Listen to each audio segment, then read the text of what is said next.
किसी गांव में एक बुढ़िया रहती थी। उसका एक ही बेटा था। एक दिन उसका बेटा भेड़ बकरियां चराने जंगल में पहुंचा कि आसमान पर काली घटाएं उमड़ आई, जोर से हवा चलने लगी और धीरे धीरे तूफान बनाया। बुढ़िया ने देखा तो चिल्लाकर बेटे को आवाज देती हुई बोली, भारी तूफान चला आ रहा है, भेड़ बकरियों को लेकर जल्दी घर लौटा। झाड़ी में भेड़ बकरियों की ताक में बैठा हुआ बघेला बुढ़िया की आवाज सुनकर सहम गया। सोचने लगा, ये तूफान क्या बला है। जंगल में एक से एक खूंखार और बलशाली जानवर तो हैं, पर तूफान का नाम कभी नहीं सुना। अब ये कौन सी चीज जंगल में आ गई है। निश्चित ही यह कोई खतरनाक चीज होगी, सोचकर बघेला मन ही मन डर गया और तूफान की मार से बचने के लिए चुपचाप झाड़ी से निकल भेड़ बकरियों में शामिल हुआ। थोड़ी देर में लड़का भेड़ बकरियों को लेकर घर लौटा और उन्हें ओबरे में ले जाकर बंद कर दिया। उसके घर लौटते ही बरसात भी शुरू हो गई। आंधी, पानी और तूफान का जोर हो गया। तभी एक चोर को चोरी की बात सूझी। यही मौका है, सोचकर वो आधी रात के समय बुढ़िया के ओबरे में घुस आया और भेड़ बकरियों को टटोलने लगा। वो बुढ़िया के ओबर से एक हृष्ट पुष्ट बकरे को चुराना चाहता था। अचानक हाथ में बघेले की गर्दन आ गई। चोर ने समझ लिया कि यही सबसे तगड़ा माल है।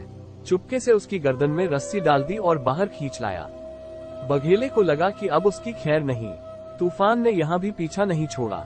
वो भय से कांपता हुआ चुपचाप उसके पीछे चलने लगा। रातों रात वो बघेले को निकालकर दूर ले आया। सुबह के उजाले में जब चोर ने देखा कि बकरे की जगह वो बघेले को बांध लाया है तो मारे डर के उसकी हालत बिगड़ गई। बघेले को वहीं छोड़कर चोर सिर पर पांव रखकर भागा और वहीं पास में एक पेड़ के खोखल में जा छिपा। उसके हाथ से छूटकर बघेला भी जंगल की ओर भागा और भागता ही चला गया। जंगल में उसे बेतहाशा भागते हुए देख भालू ने रोककर पूछा, बघेले सरदार, आज इतनी तेजी से कहाँ दांव लगाने निकले हो। भालू को देखकर बघेले की जान में जान आई। खौंफते हुए बोला, क्या बताऊं कलुआ राजा, अब इस जंगल में हमारी दाल न गलेगी। अब यहाँ एक भयानक जंतु आ पहुँचा है। उसका नाम तूफान है। मुझे लगता है वो इस जंगल में किसी को रहने न देगा। उसके चंगुल से किसी तरह जान बचाकर निकल आया हूँ। देखो, मेरे गले में उसके हाथ की बंधी हुई रस्सी लटक रही है। वो इतना खतरनाक है कि गले से पकड़कर ही सबको काबू में करता है।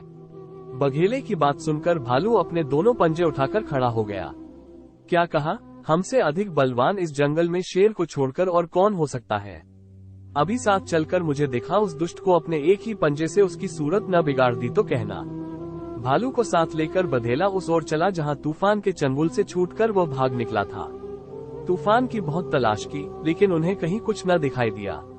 आखिर भालू थककर उसी पेड़ की जड़ में आ बैठा जिसकी खोखल में चोर छिपा हुआ था। दोनों आमने सामने बैठकर तूफान का इंतजार करने लगे। वो आसपास कहीं नजर आ जाए तो उसकी हालत बिगाड़ देंगे। क्रोध में आकर भालू अपने हाथ पैर पटकने लगा। कहाँ है वह पाजी। धोर धोरे उसको पूंछ खोखल के अंदर चली गई। जब चोर ने ये देखा कि भालू की पूंछ उसके मुंह के पास आ पहुंची है तो उसने दोनों हाथों से पूंछ को मजबूती से पकड़ लिया और अपनी पूरी ताकत के साथ खींचना शुरू किया। यकाएक भालू समझ नहीं सका कि यह क्या हो रहा है, लेकिन तूफान का ख्याल आते ही वो चिल्ला उठा। उसने भी अपनी पूंछ को छुड़ाने में पूरी शक्ति लगा दी। नतीजा ये हुआ कि भालू की पूंछ निकलकर चोर के हाथों में चली गई। बिना पूंछ उसके हाथों से छूटकर भालू वहां से भाग खड़ा हुआ। दोनों भागते भागते दूर पहुंचे और एक घनी झाड़ी में जाकर दम लिया। गजब हो गया, ये कैसा जंतु है जो पूंछ की तरफ से भी अचानक हमला बोल देता है। वे तूफान के बारे में बातें कर ही रहे थे कि एक शेर की नजर उन पर जा पड़ी। अत्यंत भयभीत हुआ जानकर शेर ने उनका हालचाल पूछ लिया। हाल क्या पूछते हो जंगल के राजा, अब तो इस जंगल में तुम्हारा रहना कठिन है। तुमसे भी अधिक शक्तिशाली तूफान नाम का जानवर इस जंगल में आ पहुंचा है। भालू ने बताया कि एक ही झटके में उसने कैसे पूंछ उड़ा दी। बघेले ने भी आगे बढ़कर अपनी गर्दन में बंधी हुई रस्सी शेर को दिखाए। दोनों ने शेर से कहा कि अब इस जंगल को छोड़कर कहीं और चल देना चाहिए। शेर को उनकी बात पर ताव आ गया। बोला, तुम सब काया हो। भला किसी की मौत आई है जो मेरे रहते हुए इस जंगल में कदम रखने की हिम्मत करे।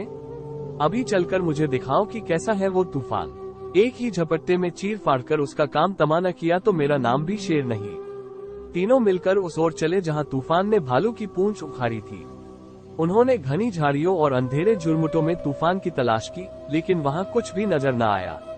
इस बीच अपनी जान बचाने के लिए चोर उस पेड़ के खोखल से निकलकर पेड़ की सबसे ऊंची शाख पर जा बैठा, जहां पत्तों के बीच कुछ भी दिखने में न आता था। बहुत खोजबीन करने पर जब तूफान कहीं नजर न आया तो शेर ने क्रोध में आकर गर्जना शुरू किया। उसकी गरज सुनकर पेड़ पौधे कांप उठे। मारे डर के चोर का सारा शरीर कांप गया। उसके हाथों से टहनियां छूट गई और वो अपने पूरे भार के साथ शेर की पीठ पर आ गिरा। शेर को लगा कि जैसे कोई पहाड़ उसकी कमर पे आ गिरा हो।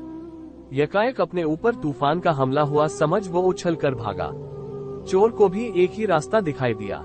उसने शेर की कमर अपनी बाहों से इस तरह कस ली कि उसकी सांस घुटने लगी। अब तो जान के लाले पड़ गए। फिर अपनी जान बचाने की खातिर वो लंबी छलांग लगाता हुआ दूर निकल गया। इतना लंबा सफर तय करने के कारण चोर बहुत थक गया। धीरे धीरे उसकी बाहें ढीली पड़ गई, हाथ शेर की कमर से छूट गए और वो जमीन पर आ गिरा। किंतु शेर को पीछे देखने की फुर्सत कहाँ थी। वो पागल हुआ भागता ही रहा। जान बची तो लाखों पाए। कहीं दूर निकलने के बाद तीनों फिर मिल गए। अब तो शेर के हौसले भी पस्त हो चुके थे। बोला, सचमुच वो तूफान तो बहुत ही खतरनाक है, लेकिन तुम लोगों ने उसे ठीक से पहचाना नहीं। वो न तो गले से काबू करता है, न पूंछ की तरफ से हमला बोलता है। लगता है उसे सवारी करने का बहुत शौक है। यदि मुझे मालूम होता कि वो इतनी तगड़ी सवारी भी करता है तो हरगिज उसकी तलाश न करता।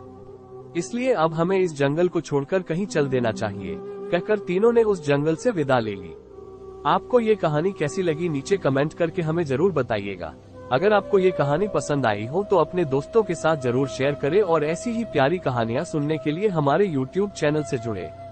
कहानी अच्छी लगी तो लाइक, शेयर और सब्सक्राइब करके जाना। मिलते हैं अगली कहानी में। जय हिंद।